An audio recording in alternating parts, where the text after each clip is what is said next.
aucun fondement, aucun sens. Et il y avait suffisamment d'éléments dans la Bible pour qu'ils s'aperçoivent que ce n'est pas ce qu'ils disent. D'accord. Voilà. Alors, notre troisième thème, les 400 ans d'esclavage des Hébreux en Égypte comparés à la traite négrière. Voilà. Alors, l'histoire du peuple hébreu, j'ai appelé ça une pièce de théâtre prophétique. Ne soyez pas choqués. Ça ne veut pas dire que les acteurs de la pièce n'ont pas hérité du salut pour ceux qui ont été fidèles. Rassurez-vous. Mais les Hébreux ont joué une pièce de théâtre prophétique. Alors, essayez d'imaginer, donc, je l'ai tracé ici, une ligne du temps. Au milieu, c'est le moment où Jésus vient sur la terre, et nous séparons le temps en deux séquences, avant Jésus-Christ, après Jésus-Christ. Donc tout ce qui se passe avant, c'est une pièce de théâtre prophétique qui va être jouée par le peuple hébreu. Alors pourquoi je dis c'est une pièce de théâtre prophétique? Si nous lisons Hébreux chapitre 8, verset 5, il nous est dit « Lesquels célèbrent un culte, image et ombre des choses célestes, selon que Moïse en fut divinement averti lorsqu'il allait construire le tabernacle. Aie soin, lui fut-il dit, de faire tout d'après le modèle qui t'a été montré sur la montagne. » Donc, Moïse a fait une maquette du tabernacle qui se trouvait dans le ciel et que Dieu lui a montré sur la montagne. Dans cette maquette, eh bien, il y avait un agneau, donc les animaux purs, donc ici en haut, hop là, pardon. Voilà, ici en haut, donc les animaux purs, dans la maquette, servaient à remplacer le véritable agneau jusqu'à ce qu'il vienne. Donc c'était des acteurs. Ils jouaient une pièce de théâtre. Le souverain sacrificateur Aaron, c'était pour un temps, jusqu'à ce que vienne le véritable souverain sacrificateur. Il jouait le rôle du souverain sacrificateur dans cette maquette du temple qu'avait donné Dieu. Donc le sanctuaire était un élément donc, de la maquette, ce qui signifie que le peuple hébreu, avec les 400 ans d'esclavage en Égypte, eh bien, ça fait partie de la trame théâtrale qui se joue dans l'Ancien Testament. Ça signifie aussi que le peuple hébreu, le peuple juif déporté à Babylone, et qui va revenir de Babylone pour rebâtir Jérusalem, fait partie également de cette trame théâtrale. Alors, quand le véritable agneau arrive, Jésus-Christ, il remplace l'agneau de la pièce de théâtre. Là, nous rentrons dans la réalité, grandeur nature. Il remplace le souverain sacrificateur. Il est établi souverain sacrificateur selon l'ordre de Melchisédek. Il rentre dans le véritable sanctuaire qui n'est pas fait de main d'homme, nous dit l'Épître aux Hébreux. Il va rentrer dans le véritable tabernacle. Alors nous avons véritable agneau, véritable souverain sacrificateur, véritable tabernacle. Donc où est passé le peuple, le véritable peuple? Où sont passés les 400 ans en esclavage et où est passée la déportation à Babylone? Alors, vous voyez dans l'Apocalypse au chapitre 18, on nous parle d'une Babylone également. L'Apocalypse, c'est un livre du Nouveau Testament. Dans l'Apocalypse de Jean, de Jésus-Christ plutôt, puisque c'est Apocalypse Jésus Christou. Donc, dans l'Apocalypse de Jésus-Christ, eh bien, on nous parle d'une Babylone la grande. Ça sous-entend que l'autre, celle de l'Ancien Testament, c'était la petite Babylone. Là, maintenant, nous avons la grande. Et alors, on nous décrit cette Babylone. D'abord, dans les premiers versets du chapitre 18, On nous dit elle est tombée, Babylone la Grande, elle est devenue une habitation de démons, un repère de tout esprit impur, un repère de tout oiseau impur et odieux, parce que toutes les nations ont bu du vin de la fureur de son impudicité, et que les rois de la terre se sont livrés avec elle à l'impudicité, et que les marchands de la terre se sont enrichis par la puissance de son luxe. On voit que ici il y a Babylone la Grande, les marchands de la terre et les rois de la terre, qui sont d'un commun accord, mais pourquoi faire un certain commerce.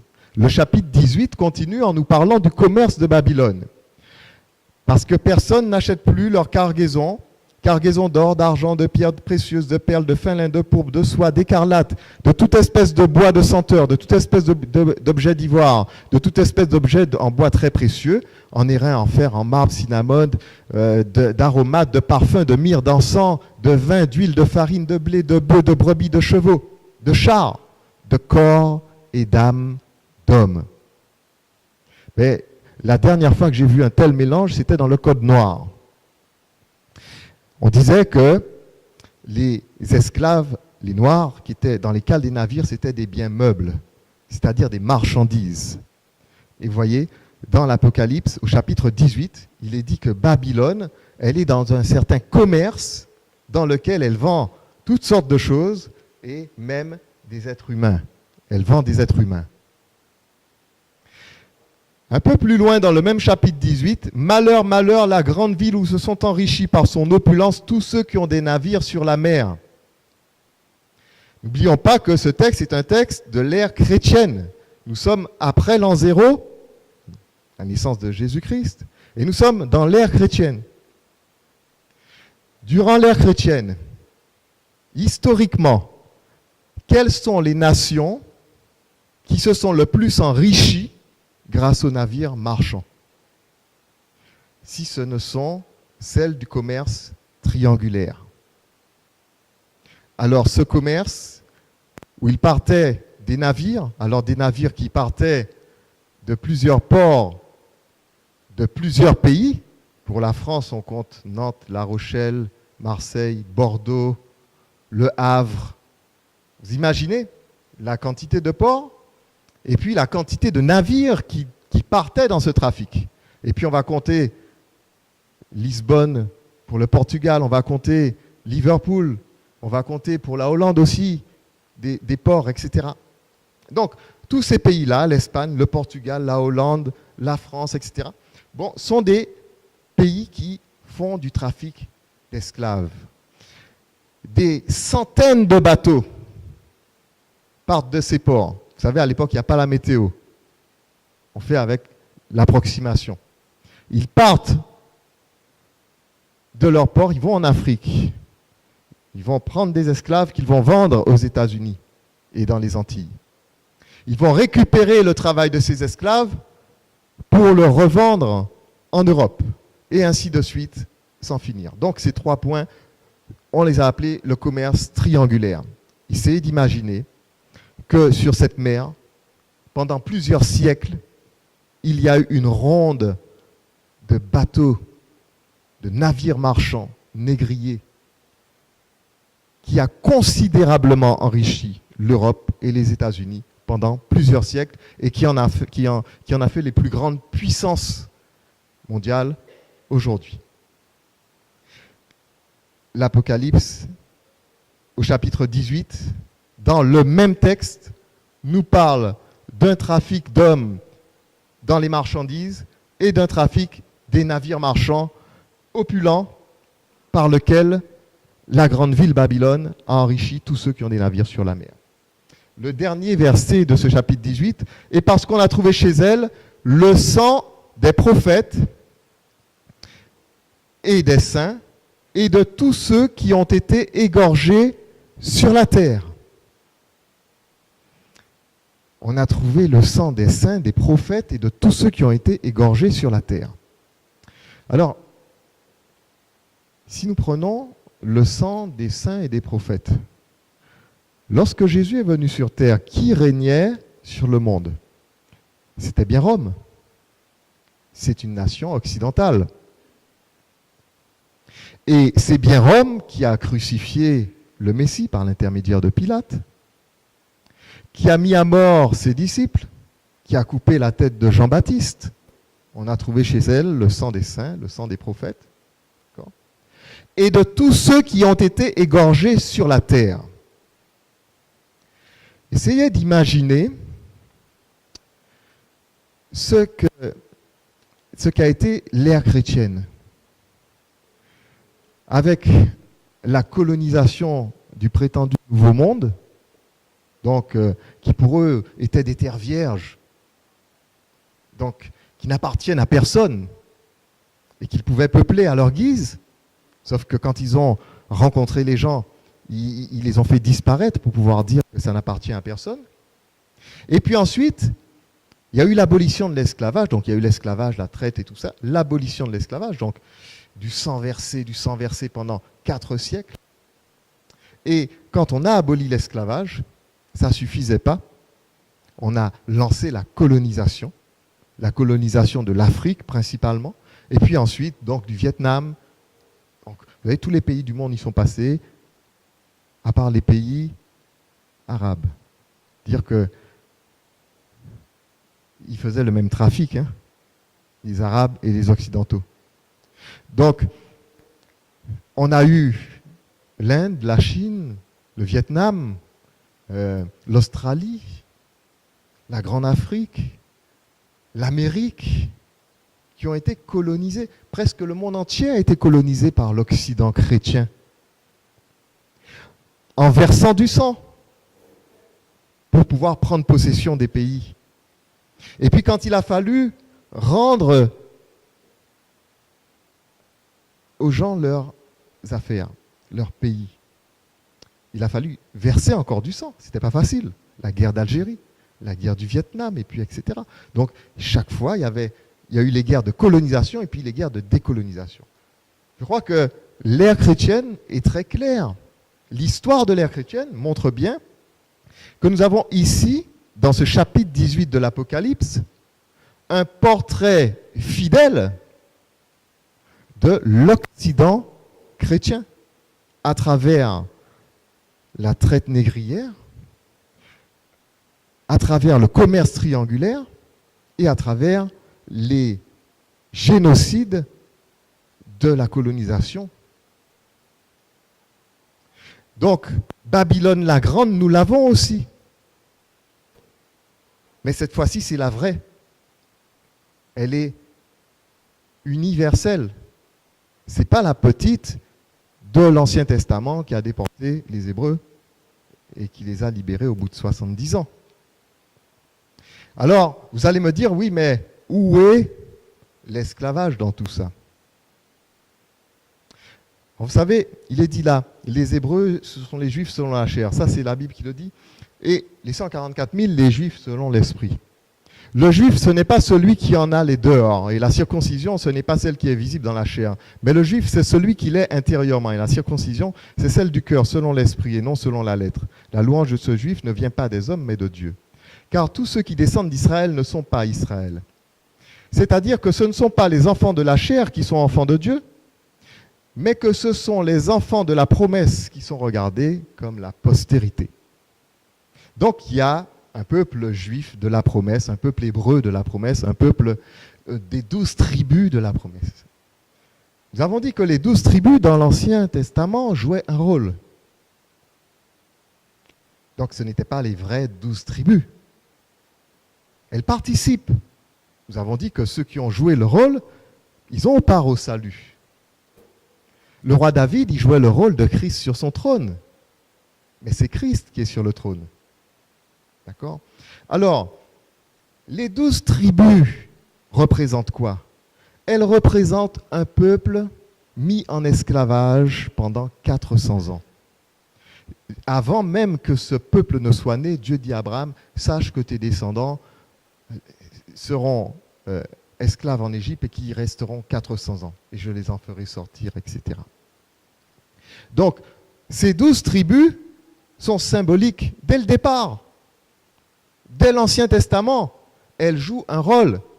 Et ce rôle, c'est un rôle symbolique. C'est un peuple mis en esclavage 400 ans. Alors 144 000 égale 400 ans d'esclavage. Alors si vous n'avez pas trouvé où se trouvent les 400 ans d'esclavage dans l'ère chrétienne, dans l'Apocalypse, eh bien, c'est le nombre 144 000 qui nous le dévoile. Vous voyez, ça, c'est ce que Dieu avait dit à Abraham. Alors, dans la Bible, l'année, qu'on appelle l'année lunaire, elle correspond à 360 jours. Pour ceux qui ont déjà étudié un peu la Bible, les prophéties, eh bien, ils se sont certainement aperçus que chaque fois qu'on fait un calcul prophétique, la base de ce calcul, c'est 360 jours.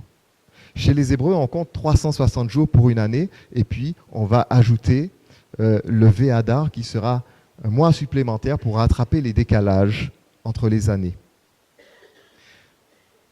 360 jours, c'est une année, donc 400 ans, c'est 400 fois 360. Et ça équivaut à 144 000 jours. Et oui, c'était bien caché. Donc, la théologie occidentale ne l'a pas vu. Si vous regardez les interprétations que les théologiens occidentaux donnent des 144 000, c'est toutes sortes de choses. Mais la Bible est claire. 400 ans d'esclavage, c'est 144 000 jours d'esclavage. Si vous voulez, prenez votre calculatrice et faites le calcul. Vous verrez, c'est 400 fois 360 égale 144 000.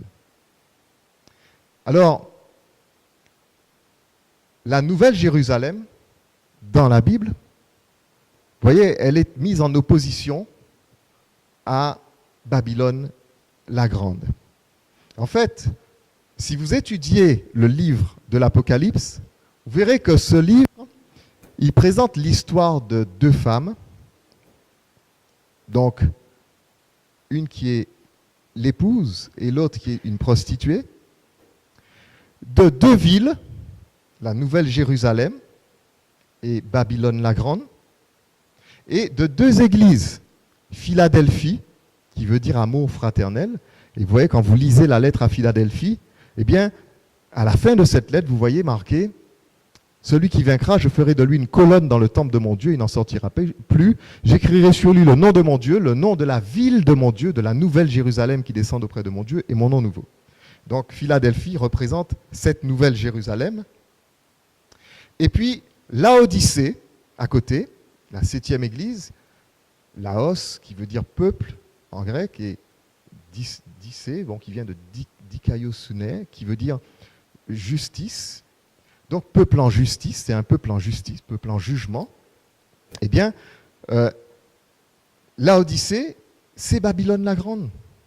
Si vous lisez le livre de l'Apocalypse, vous allez voir qu'il n'y a qu'une seule entité en jugement. C'est marqué « Viens, je te montrerai le jugement de la grande prostituée qui est assise sur les grandes eaux ». Apocalypse, chapitre 17. Donc, vous voyez, l'Apocalypse, c'est l'histoire de ces deux femmes. L'une est la véritable église de Christ, l'épouse de Christ.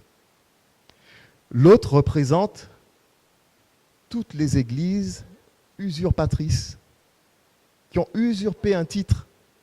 Et c'est pourquoi dans le chapitre 18 de l'Apocalypse, il est dit que Babylone dit « Je suis assise en reine, je ne verrai point de deuil ».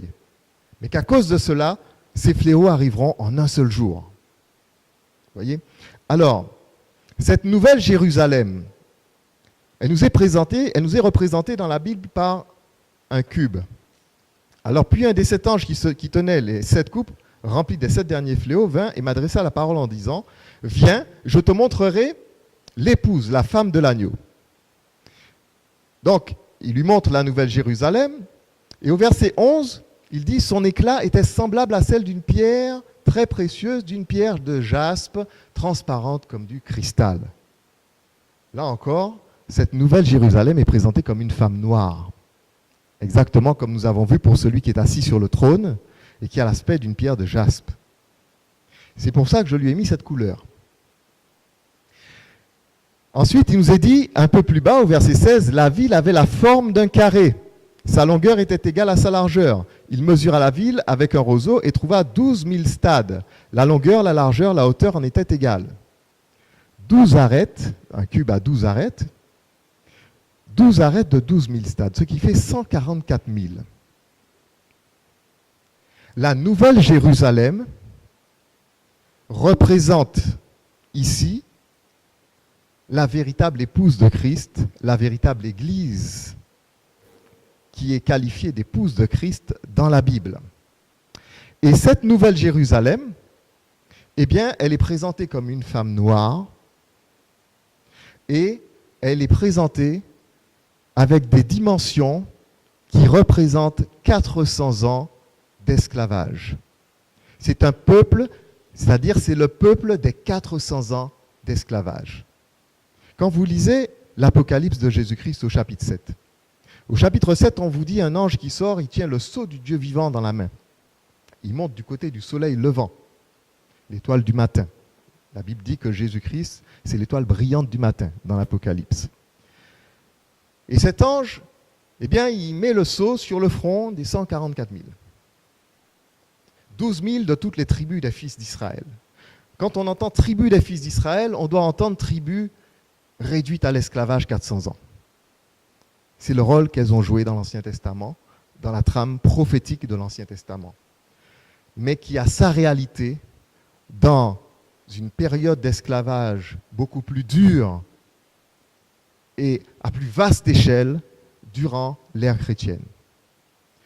Et alors, cette femme qui est présentée comme une femme noire, Pierre de Jaspe, comme une femme, donc une église qui a un peuple mis en esclavage pendant 144 000 jours, donc 400 ans, ça ne peut pas être, en aucun cas, les églises occidentales qui ont été oppressives et qui ont mis en esclavage. Ça ne peut pas être elle que représente cette nouvelle Jérusalem. Par contre, Babylone veut dire quoi? Babel, c'est un mot qui signifie confusion dans l'Ancien Testament. Babylone, c'était la porte des cieux. Le nom de cette ville signifiait porte des cieux. Donc Babylone veut dire confusion dans la porte des cieux.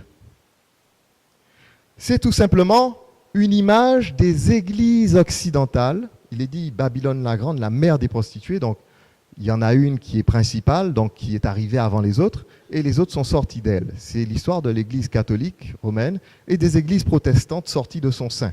Puisque vous savez que ce sont des théologiens catholiques en grande partie qui se sont départis de l'église catholique et qui ont fondé les mouvements protestants.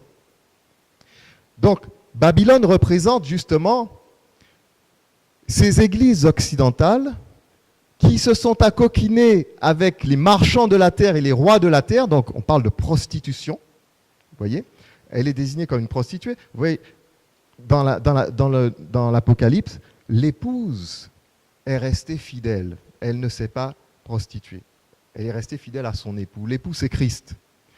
Babylone, elle, ce sont des églises, vous voyez, je vous ai dit que c'est la 7e église de l'Apocalypse, celle qui est décrite comme étant Laodicée, peuple en jugement, et qui est décrite comme étant malheureuse, misérable, pauvre, aveugle et nue, à qui Dieu dit « Repens-toi, sinon je te vomirai de ma bouche ».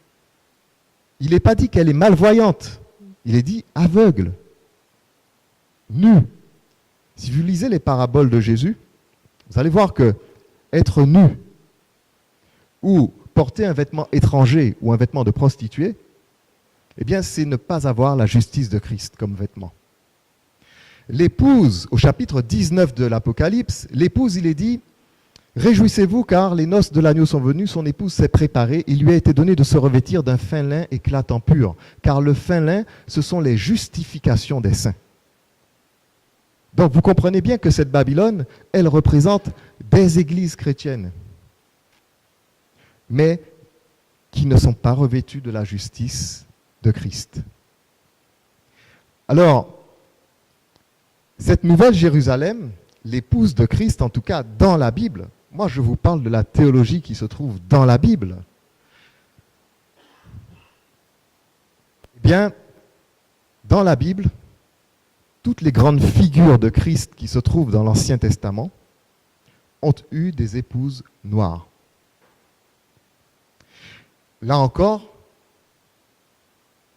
vous voyez, ce n'est pas quelque chose que j'invente. Je ne suis pas en train de chercher des preuves qui n'existent pas. Je ne suis pas en train de monter des fables habilement conçues comme celles qu'on a lues sur Noé, Cham qui aurait castré son père ou des choses de ce genre. Je vois marqué ici, Moïse a épousé Tsipora ou Séphora, d'autres la connaissent, Séphora, une Éthiopienne.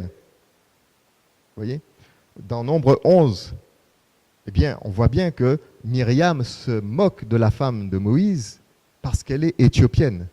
Alors, certains théologiens ont voulu dire que Moïse avait répudié Séphora et qu'il avait pris une Éthiopienne. Donc, Séphora serait une Madianite. Alors, il est dit que Jéthro était sacrificateur à Madian. Mais il n'est pas dit qu'il était Madianite. Ensuite, dans l'Exode, quand Moïse avait négligé de circoncire son fils, Séphora l'a fait en catastrophe pour ne pas que Moïse meure. Et à cause de ce problème, Moïse a dû renvoyer Séphora chez son père avec l'enfant parce qu'il ne pourrait pas faire la route avec une blessure. Et comme le mot renvoyer, c'est le même mot en hébreu que répudier, donc ils ont dit Moïse a répudié Séphora. Mais la Bible est très claire, c'est absolument faux.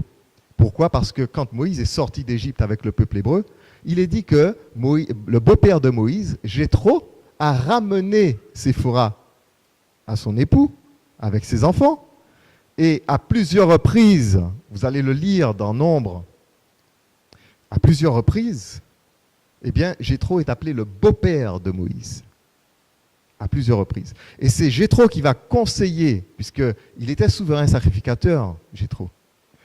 Et c'était un sacrificateur, non pas de la lignée d'Aaron, il n'y avait pas encore de sacrificateur établi parmi les Hébreux, quand Jéthro est venu accueillir Moïse à sa sortie d'Égypte. Jéthro était un sacrificateur de la lignée de Melchisédek. Parce qu'on ne peut pas être sacrificateur comme ça, en s'improvisant sacrificateur. C'est parce qu'il faisait partie de la lignée sacrificielle de Melchisédek, à laquelle Dieu a mis un terme pendant un temps pour dérouler une pièce de théâtre prophétique, pour remettre les choses à leur place quand le Christ viendrait. Donc, Séphora, c'est bien une Éthiopienne. D'accord ? Et Moïse, qui représente Christ, le libérateur, avait une épouse noire. David avait volé une femme qu'on appelait Bathsheba. Les Occidentaux, ils traduisent ça par fille de l'alliance. Mais Sheba, Saba, Seba et Sheba sont des mots qui ont la même racine et ce sont des royaumes éthiopiens. Et ça veut dire fille de Sheba. Ça veut dire la fille du royaume de Sheba, tout simplement. C'est comme si, je ne sais pas, il y a une femme là et il y en a un autre qui demande, et c'est qui cette femme là ? Et puis on est en Martinique et l'autre il dit, mais oui, c'est la Guadeloupéenne là, tu sais. Alors, on lui a dit, c'est Bathsheba, la fille d'Eliam. D'accord ? Eliam, ça veut dire Dieu du peuple. Mais Am, vous savez ce que ça veut dire aussi ? Vous savez, la racine de Am, ça veut dire être foncé, être sombre.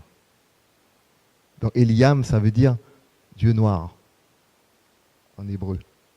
Bon, alors, voilà, c'est Bathsheba, la fille d'Eliam. Donc, Bathsheba, c'est une Éthiopienne. Et David l'a volée à Uri. Et donc, David a fait un fils qui s'appelle Salomon avec lui, avec Bathsheba. Et Salomon, dans le Cantique des Cantiques, alors vous voyez, Salomon, en première noce, il épouse une Égyptienne. À l'époque, l'Égypte est envahie par... alors, nous sommes en 900 à peu près, avant Jésus-Christ. Il faut savoir que ceux qui... dirigent l'Égypte à cette période, ce sont des Kouchis, des Éthiopiens, ou tantôt des Libyens, tantôt des Kouchis qui se disputent le pouvoir en Égypte. Donc, Salomon, ça devait être certainement une Égyptienne d'origine Kouchi. Parce que Salomon, il voulait épouser une femme de la race de sa mère. Donc, il a épousé une Égyptienne en première noce, et non pas une fille de Jérusalem. Et puis, il avait pour favorite la reine de Saba. Alors, Salomon écrit le Cantique des Cantiques. Et dans ce Cantique des Cantiques, Salomon fait parler la reine de Saba. Dans le premier chapitre, il dit « Je suis noire et je suis belle, fille de Jérusalem ». Alors, les Occidentaux ont traduit « mais Vav en hébreu, ça veut dire « et » avant tout. Donc, je suis noire et je suis belle, fille de Jérusalem, noire comme les tentes de Kédar. Donc, les tentes de Kédar, c'était des tentes qui étaient faites avec des peaux de chèvre noire. D'ailleurs, Kédar est souvent traduit par peau noire en hébreu. Noire comme les tentes de Kédar, comme les tentures de Salomon. Qu'est-ce que Salomon veut dire par là?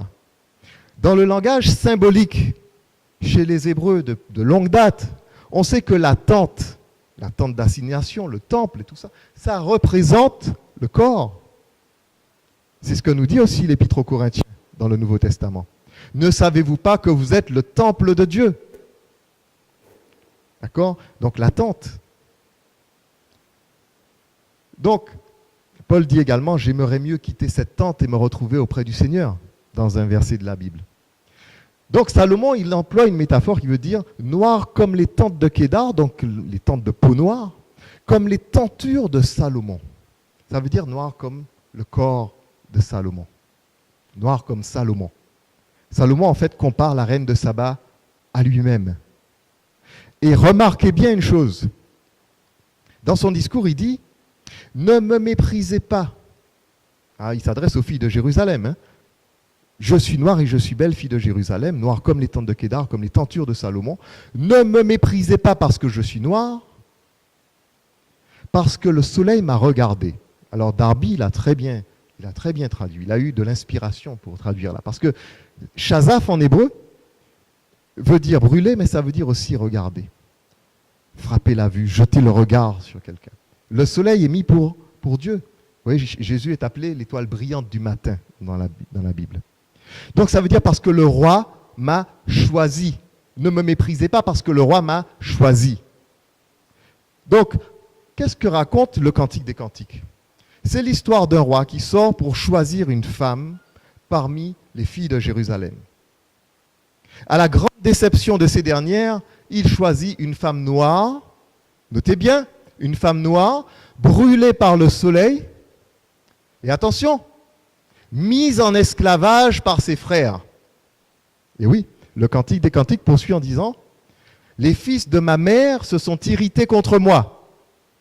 Ils m'ont faite gardienne des vignes. Ma vigne à moi, je n'ai pas pu la garder. »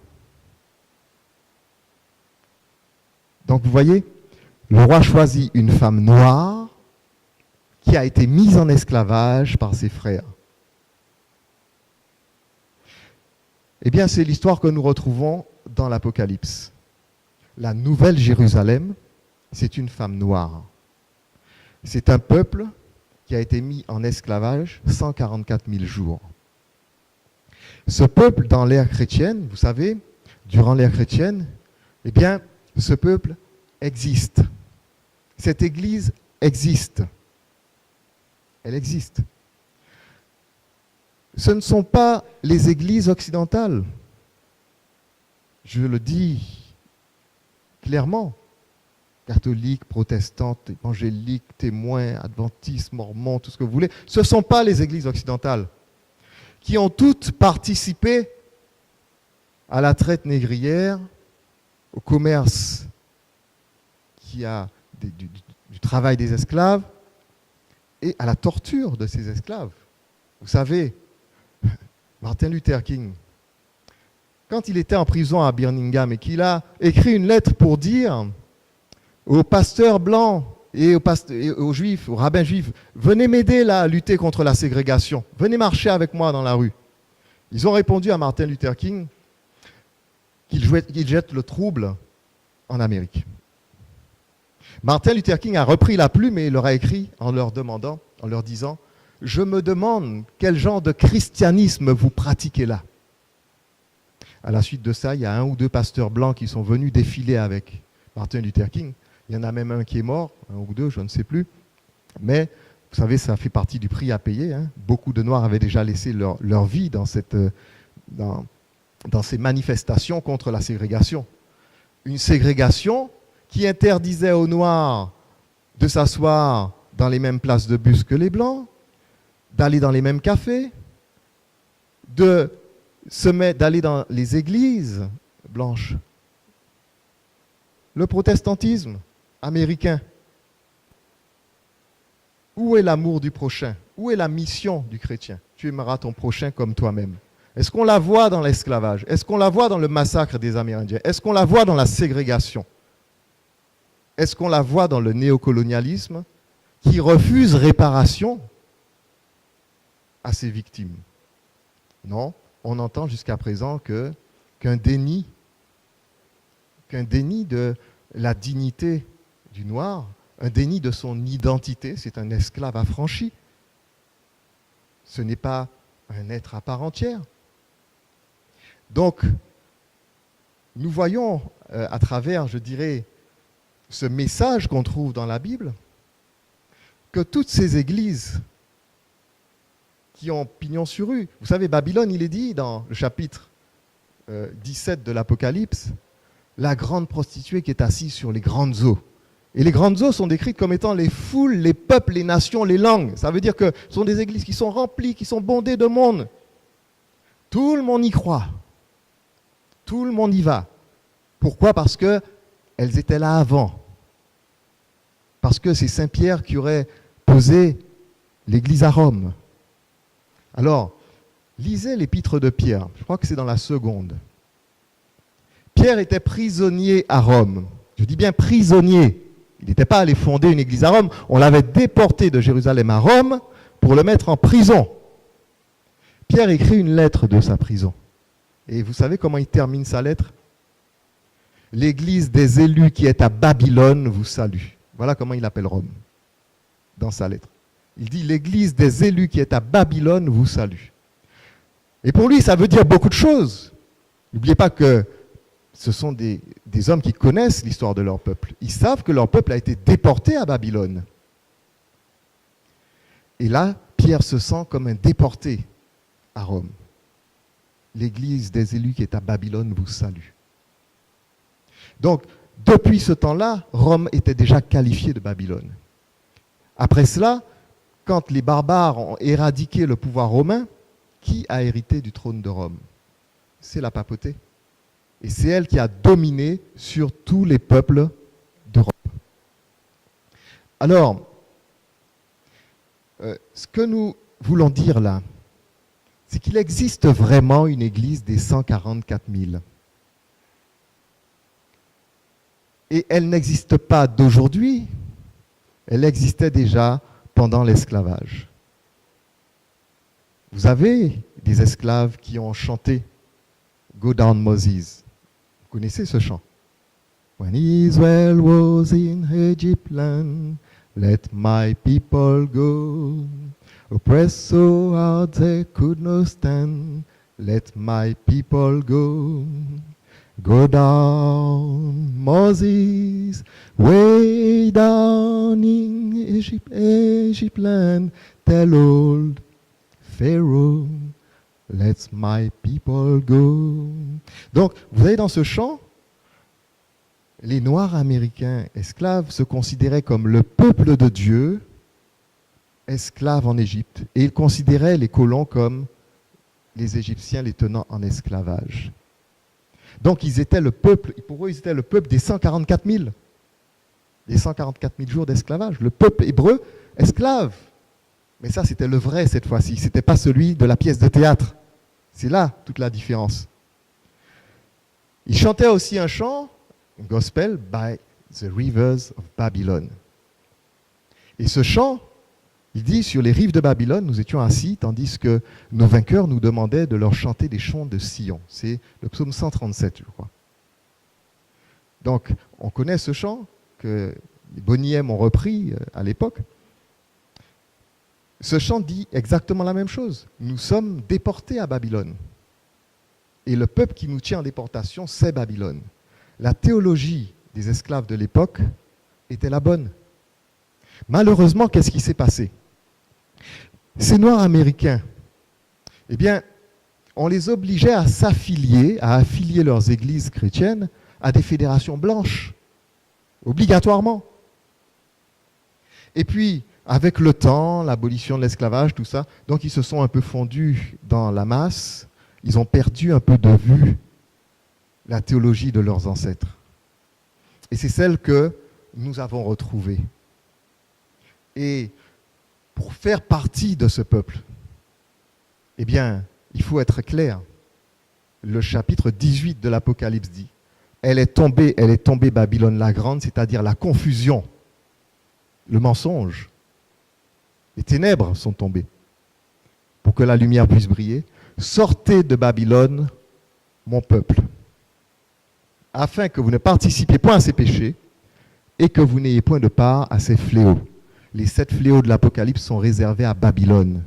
Et puis à tous ceux qui resteront dans Babylone et qui la soutiendront par leur action, par leurs dîmes et leurs offrandes, par etc., leurs dons, etc., etc. C'est exactement ce qui est en train de se passer à l'heure actuelle. Le masque est en train de tomber. Mais ceux qui veulent vraiment être l'épouse, faire partie des 144 000, ben, s'ils sont le peuple de Dieu, captifs, c'est le moment d'en sortir. C'est le moment d'en sortir. Alors, cela ne veut pas dire que les Babyloniens ne sont pas appelés à la repentance. Cela ne veut pas dire que les Babyloniens n'ont pas de part au salut. Pas du tout. Vous savez que pendant la période de l'esclavage, David Macaire l'a dit, il y a des prêtres qui ont aidé les esclaves. Oui. Il y a aussi des églises protestantes qui ont, après avoir réfléchi, sont sortis de leur esclavagisme. On va parler des Quakers, par exemple, qui ont été à l'origine de la cessation du trafic maritime d'esclaves, de la traite négrière. Et puis, dans la lettre à Laodicée, cette lettre de Christ s'adresse à Babylone. C'est une histoire commune, ce n'est pas notre histoire seulement. Là, je vous parle de l'histoire des Noirs à travers la Bible, parce qu'elle a été tronquée, parce qu'elle a été tordue, et qu'il faut redonner à la Bible ses lettres de créance. Ce n'est pas un livre écrit par les Blancs pour mettre les Noirs en esclavage. Ce sont les doctrines occidentales qui sont écrites de la sorte, mais pas la Bible. Ce n'est pas non plus un plagiat des textes de l'Égypte. Il y a une transmission. Mais la Bible a hérité de ce que malheureusement beaucoup de panafricains refusent de comprendre. Elle a hérité de ce qu'on appelle l'esprit de prophétie. C'est-à-dire que c'est un livre de révélation. Et dans ces révélations, eh bien, toutes ces choses que nous avons montrées, elles sont clairement authentifiées et attestées par l'histoire. Voyez ? Alors, nous sommes arrivés au terme de notre conférence. Il y aurait encore beaucoup à dire sur le sujet. Il y a plein de choses qu'on pourrait encore développer, notamment sur Marie, son origine, l'origine de Jésus, la généalogie véritable de Jésus par rapport à ce qui est dit dans la Bible. Il y a plein de choses qu'on pourrait dire encore, mais nous n'aurons pas le temps de voir toutes ces choses. Mais je pense et j'espère que ce que je vous ai apporté aujourd'hui, eh bien, est un message qui vous permettra de reconsidérer le message de la Bible. Certainement que ce que vous avez entendu va vous demander des sacrifices que vous n'attendiez pas. Oui, parce que vous savez, malheureusement ici sur Terre, et particulièrement en Martinique, beaucoup de gens chérissent la religion plutôt que la vérité. Et quand bien même ils s'aperçoivent que la religion s'est complètement fourvoyée, ils la défendent bec et ongle, de manière fanatique.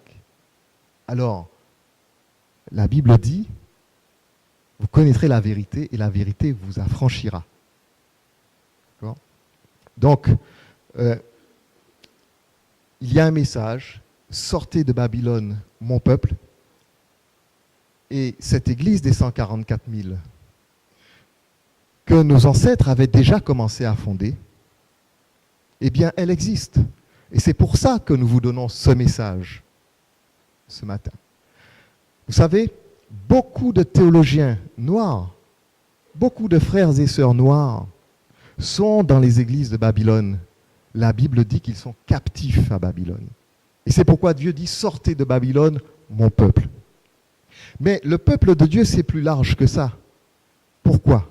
Parce que nous avons vu ensemble que toute l'humanité est nègre.